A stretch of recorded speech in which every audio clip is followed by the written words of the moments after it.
नमस्कार। एक बार पुनः आप लोगों का स्वागत है एस्ट्रो विधान के यूट्यूब चैनल में। आज हम चर्चा करेंगे विपरीत राजयोग के बारे में। विपरीत राजयोग के बारे में तमाम ज्योतिषियों ने अपनी अपनी राय प्रस्तुत की है और हम यहाँ पर शास्त्रीय प्रमाण के अलावा जो शास्त्रों में वर्णित है उसके अलावा हम निजी शोधों पे भी कार्य करते रहते हैं।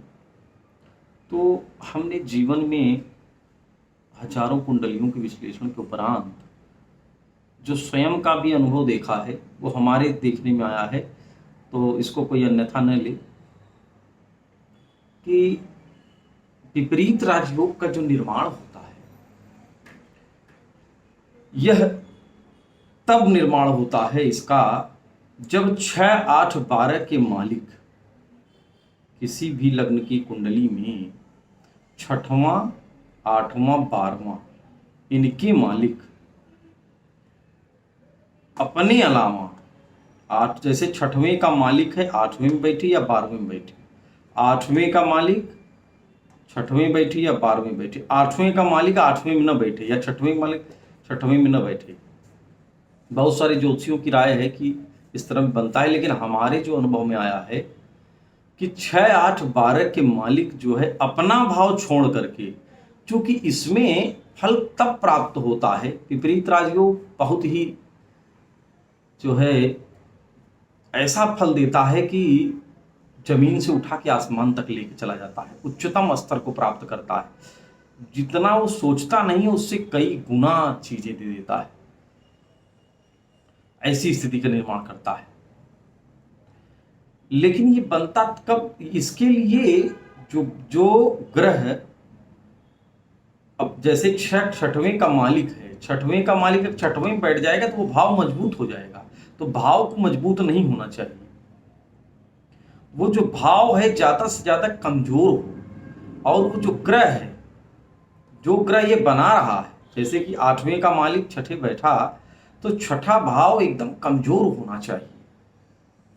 जैसे उदाहरण के लिए धनु लग्न की कुंडली में चंद्रमा अष्टमेश है, अष्टम भाव का मालिक है, और वो 12वें बैठ जाए, 12वें बैठ गया तो 12वें जब चंद्रमा बैठेगा तो चंद्रमा वहां नीच हो जाएगा, तो वो भाव कमजोर हुआ, तो इसका फल बहुत ही जबरदस्त होगा। और अगर वो अपनी ही राशि, जैसे कि 8वें का मालिक 8वें में बैठेगा तो उतना उसको प्रभाव न मिलेगा।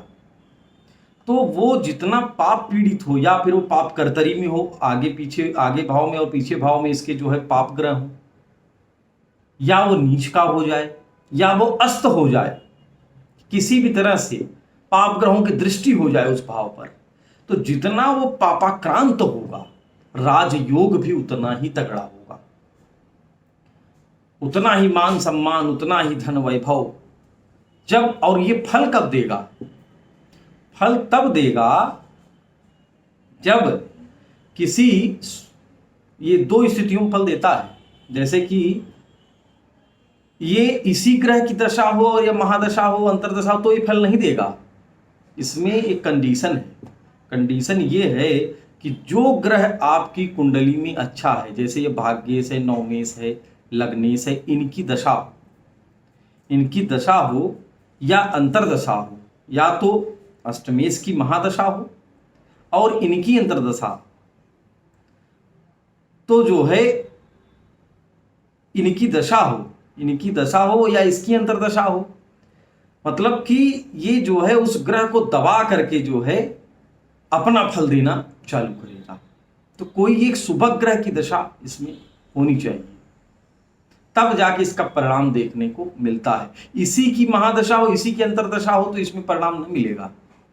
इसकी दशा के लिए जरूरी है कि एक जो है सपोर्टिव कारक ग्रह की दशा हो और कमजोर हो वो, ये उसको दबा करके फिर फल जबरदस्त इसमें प्राप्त होगा। और विपरीत राजयोग जिसकी कुंडली में होता है उसको वो स्थिति पसंद नहीं होती है। जब वो विपरीत राजयोग फल देना शुरू करता है तो उससे पहले ऐसी परिस्थिति का कुछ निर्माण हो जाता है कि व्यक्ति जो है कठिन परिस्थितियों में फंस जाता है, मान सम्मान की हानि हो जाती है उसकी, और बहुत ही प्रताड़ित होता है वो, लेकिन तब वो ठानता है कि उसको इस स्थिति से निकलना है और वो निकल के कुछ बड़ा कर जाएगा, और वो जो है फिर ये चीज हो जाती है। तो इस तरह से विपरीत राजयोग का फल प्राप्त होता है। तो आज के लिए इतना ही। अगले अंक में पुनः आप लोगों के समक्ष उपस्थित हूं, तब तक के लिए नमस्कार।